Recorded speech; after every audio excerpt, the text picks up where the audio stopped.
넘어가서 5번부터 8번까지 지문. 요새 많이 출제되는 형태의 문제지요.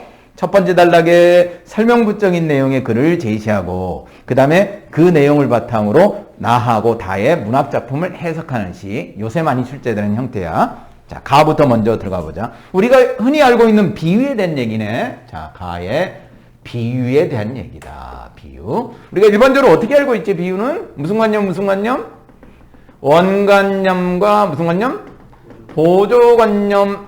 이거를 비유라고 우리는 알고 있잖아, 그지? 자, 내용 들어가 볼게요. 비유는 시에서 많이 쓰이는 표현 방법이다. 일상적인 언어 생활 속에서도 비유 표현을 사용할 때가 많은데 대부분은 이미 알고 있는 대상의 속성을 더 선명하게 표현하여 내용을 효과적으로 전달하기 위해 사용된다. 시에서도 대상의 속성을 더 선명하게 드러내고자 비유 표현을 사용하기도 하지만 때로는 밑줄고 새롭게 발견한 대상의 속성을 드러내기 위해 비유 표현을 사용하기도 한다. 초점, 중심 문장 밑줄 그어놓고 이때 해당 비유 표현은 단순히 수식을 위한 표현이거나 독자에게 강한 인상을 남기기 위한 표현이라기보다 그 다음부터 밑줄 그어 그 비유 표현이 아니면 드러낼 수 없는 진실 혹은 진리를 드러내기 위한 표현이라고 할 수 있다. 이거 체크해놓고 이런 비유 표현을 읽을 때는 보조관념과 관련하여 떠올릴 수 있는 다양한 의미, 속성 등을 적극적으로 활용하면서 그것이 작품 전체적인 의미를 읽는데 기여할 수 있는가를 따져보는 것이 중요하다. 독자는 이런 것을 파악하기 위해서. 이런 게 뭔데? 드러낼 수 없는 진실 혹은 진리를 드러내기 위한 표현. 이것을 파악하기 위해서 보조관념과 관련하여 떠올릴 수 있는 다양한 의미, 속성 등을 적극적으로 활용하면서 그것이 작품 전체적인 의미를 읽는데 기여할 수 있는가를 따져보는 것이 중요하다. 그 다음 단락. 한편 시에서 사용되는 하나의 비유 표현은 밑줄 그어 작품 전체와 긴밀한 관계를 가진다. 작품 전체 유기성을 높이는 역할을 하기도 한다. 거기까지 밑줄 그어놔. 작품 속에서, 시 속에서 사용되는 비유는 작품 전체와 긴밀한 관계를 가지면서 작품 전체 유기성을, 작품 전체를 뭐 해준다는 얘기야? 연결해준다는 얘기야. 서로 연결관계를 맺어주는 역할을 한다는 얘기지요. 작품의 한 부분에 사용된 비유 표현은 작품의 다른 부분을 전개해 나가는 출발점이 되기도 하는 것이다. 하나의 비유 표현과 관련하여 사용된 원관념을 A, 보조관념을 B라고 한다면 B는 이후 나타나는 다른 원관념 C를 비유하는 전해들은 D와 E가 아닌 B와 관련을 맺고 있는 B-B2-라는 보조관념에 빗대어 표현할 수 있게 되는 것이다. 이를 통해 한편의 작품은 B, B-B2- 축을 통해 긴밀한 유기성을 읽게 된다. 그 기호 표시 뭐 신경 쓰지 말고 시 안에 있는 여러 가지 시어들을 비유가 연결해 준다는 얘기야. 유기적으로. 그것만 머릿속에 기억하면 될 것 같아.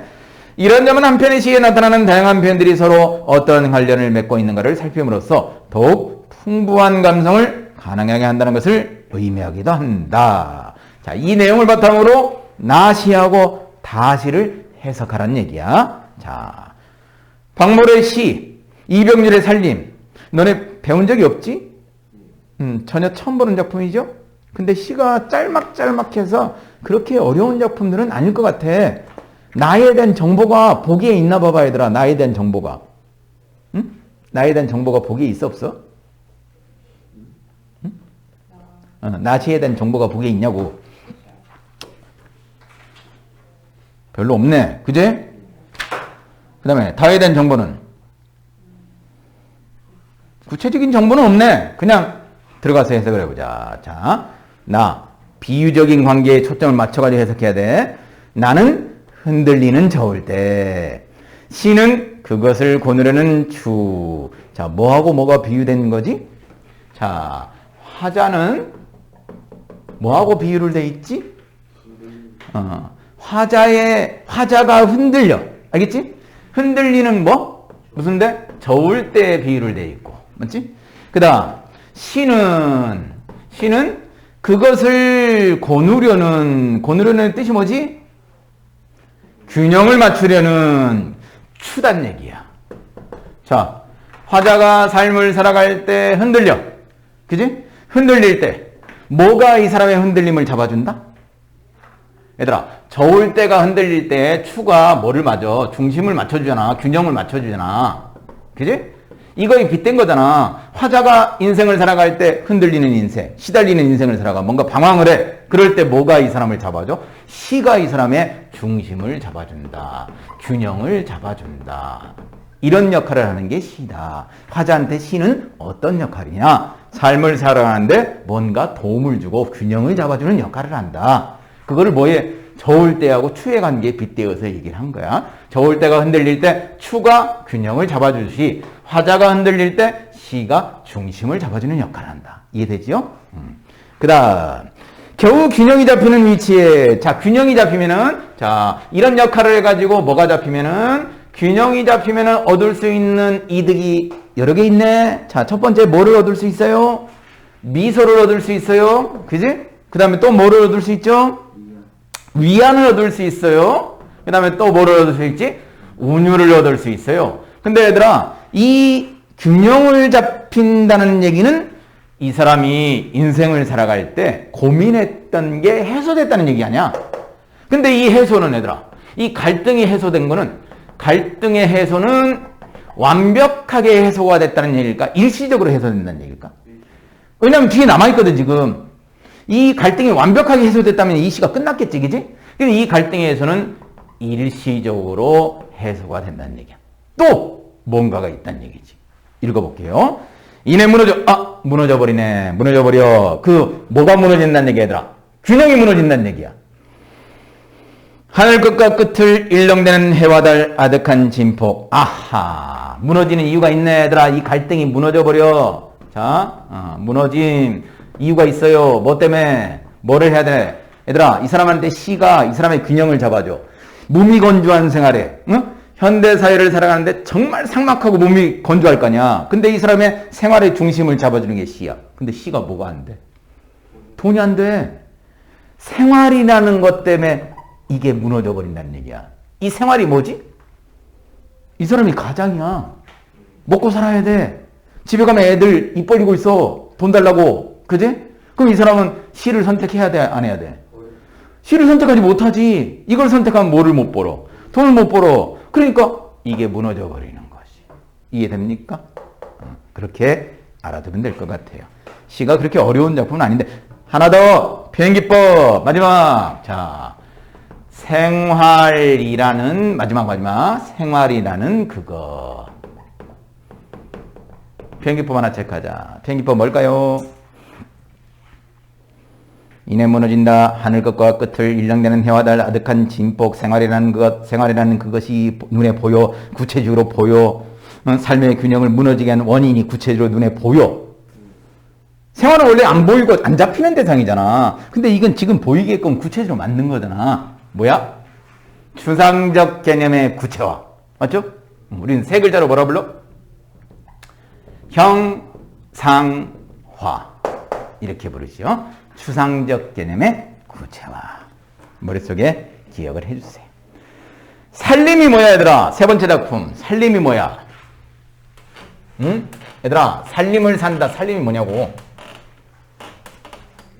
엄마가 살림을 한다. 살림이 뭐냐고? 그래.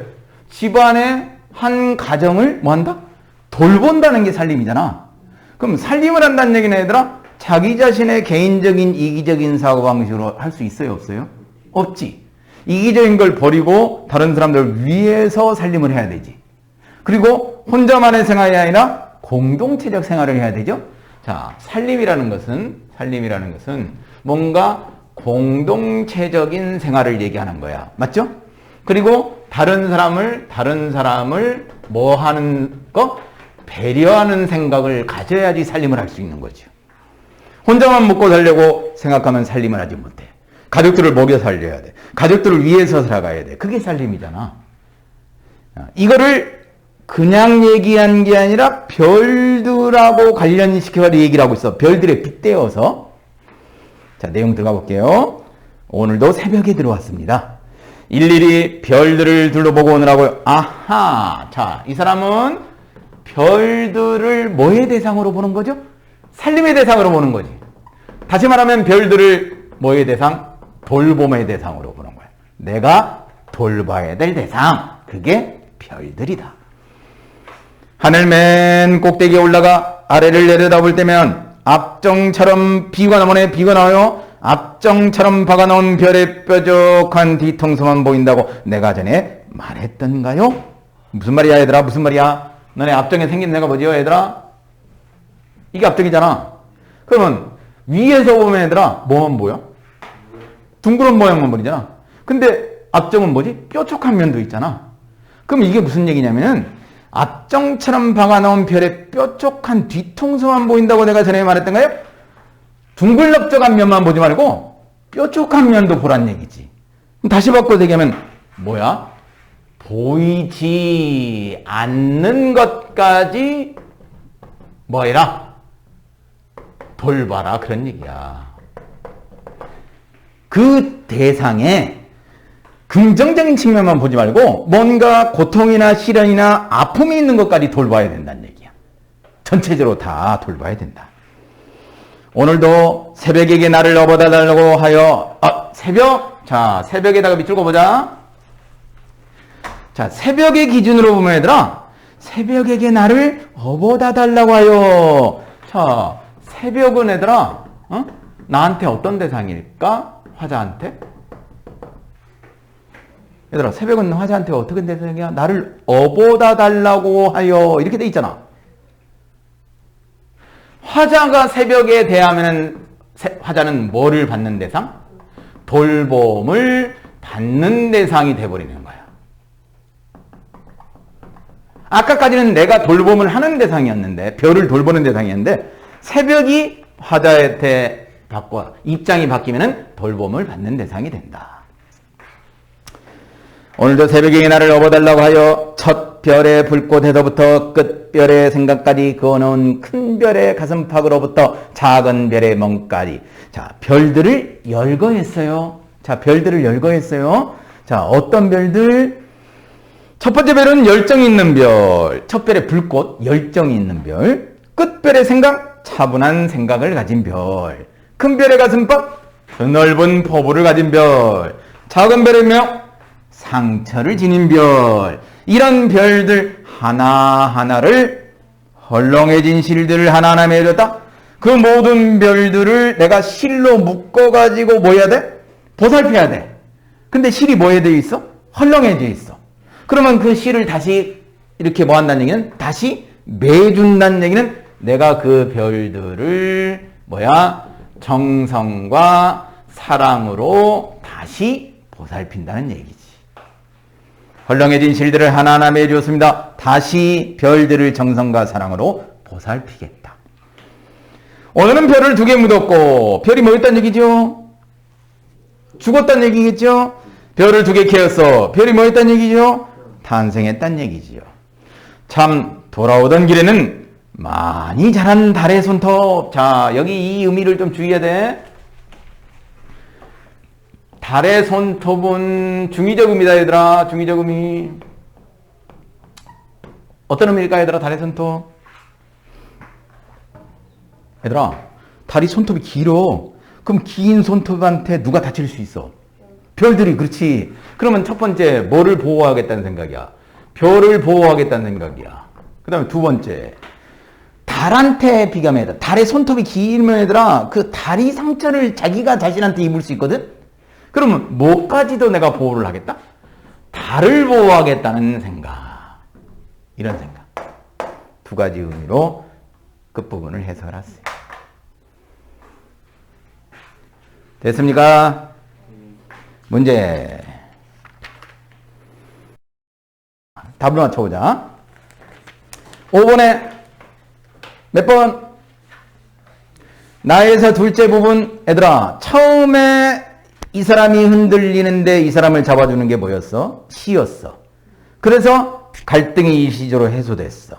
근데 또 생활 때문에 그 갈등이 다시 폭발했어. 무너져 버렸단 말이야. 그럼 중간 부분을 찾으라는 얘기잖아. 맞지?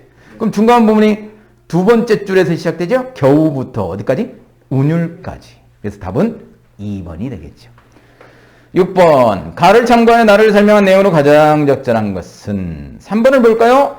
화자가 자신을 저을 때에 비유한 것은 이후 생활과 진폭에 비유한 것과 연결되며 화자 스스로가 흔들리는 상황으로부터 좀처럼 자유로울 수 없다는 것을 보여줄 수 있게 한다. 뭐 이건 뭐 설명을 따로 할 필요가 없을 것 같아요.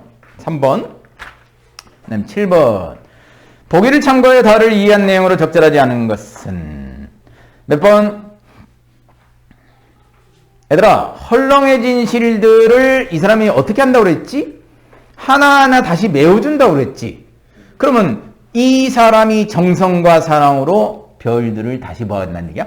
보살핀다는 얘기잖아. 그 의미로 해석하라고 그랬는데 4번에 헐렁해진 실들은 그자가 그날의 삶에 기록할 수 있는 시간적 여유를 확보할 수 있다. 이렇게 해석하면 안 된다는 얘기지요. 그 대상들을 다시 뭐한다? 정성과 사랑으로 보살피게 된다. 이렇게 해석을 해야 돼. 8번. 가를 참고하여 보기와 같이 앞정의 속성을 떠올렸을 때 기억을 중심으로 다를 이해한 내용으로 적절하지 않은 것은 A를 봐줄까요? 앞정에 뾰족한 촉에 찔리면 상처를 입을 수 있다? 근데 결국은 얘들아 이 화자가 돌보는 대상은 누구야? 별들이지. 별들이 돌보는 거야. 1번을 봐봐. A를 떠올리면 다른 이들이 상처를 입지 않도록 화자가 별을 묻는 행 이게 아니란 얘기야. 별들을 보호하기 위해서란 얘기지. 별들을 돌보기 위해서란 얘기지. 그래서 8번은 1번이 틀려요. 됐습니까? 그래.